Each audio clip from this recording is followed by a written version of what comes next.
வணக்கம் ஃப்ரெண்ட்ஸ், நீங்கள் பார்த்துட்டு இருக்க வீடியோ வந்து பார்த்தீங்கன்னா சோலார் பேனலை பயன்படுத்தி எப்படி வந்து கரண்ட்டே இல்லாத இடத்துல fan, TV, light and fridge சிஸ்டம்லாம் எப்படி பயன்படுத்துகிறோம் அப்படிங்கிற சம்மந்தப்பட்ட வீடியோ. நம்ம இப்போ வந்து இந்த இடத்துக்கு என்னென்ன மெட்டீரியல் கொடுத்துருக்கோம் அப்படின்றத பற்றி ஒரு டீட்டெயிலாக பார்த்துருவோம். ஃபஸ்ட்டு சோலார் பேனல் வந்து 630 வாட்ஸ் டாப்கான் பைஃபேஷியல் மாடலில் 4 2.5 கிலோவாட்டு.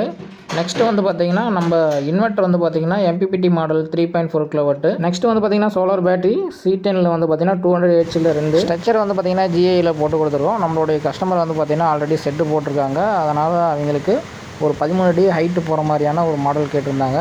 அந்த மாதிரி டிசைனிங்கில் நம்ம பண்ணி கொடுத்துருக்கோம். இப்போ நம்ம சோலார் பேனல்லேருந்து வரக்கூடிய கரண்ட்டை எப்படியெல்லாம் பயன்படுத்துகிறோம், எப்படி நமக்கு வந்து வேலை செய்யுது கரண்ட் அப்படிங்கிறத பற்றின தகவலை நம்ம தெரிஞ்சுக்கலாம்.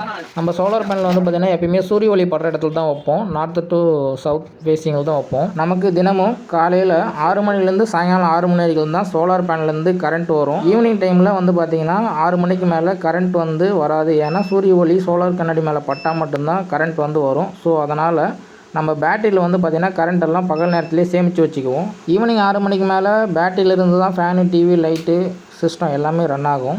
நம்மளுடைய சோலார் இன்வெர்ட்டருடைய ஃபங்க்ஷன் என்னென்னு பார்த்துடலாம்.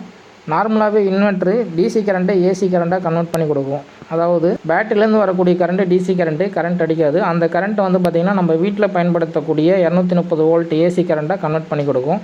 சேம் அதே மாதிரி பேட்டரியில் சேமித்த நேரம் போக மீதி நேரத்தில் சோலார் பேனல்லேருந்து வரக்கூடிய கரண்ட்டை ஒரு எக்ஸாம்பிளுக்கு ஒரு 10 மணி வரைக்கும் பேட்டரி வந்து ஃபுல்லாகி முடிச்சிச்சுன்னு வச்சுக்கோங்களேன். அதுக்கப்புறம் நமக்கு சோலார் பேனல்லேருந்து வரக்கூடிய கரண்ட்டு டைரெக்டாக வந்து ஃபேனு, டிவி, லைட்டுக்கெலாம் போகும். 230 வோல்டேஜாக மாற்றி கொடுத்துரும். இந்த கரண்ட்டு வந்து பார்த்திங்கன்னா ஈவினிங் 5:30 வரைக்கும் நம்ம பயன்படுத்திக்கலாம். அதுக்கு மேலே பேட்டரியில் இருக்கக்கூடிய கரண்ட்டு தான் நமக்கு வந்து நைட்டு ஃபுல்லாக பேக்கப்புக்கு வரும். இதே மாதிரி எல்லா நாளும் நம்ம ஃபேனு, டிவி, லைட் எல்லாமே பயன்படுத்திக்கலாம். புதுசாக பில்டிங் ஒர்க் போயிட்டுருக்கா, இல்லை வந்து பார்த்திங்கன்னா கரண்ட் வசதியே இல்லையா, அந்த மாதிரி இடங்களுக்கு நம்மளுடைய நம்பருக்கு கால் பண்ணுங்கள்.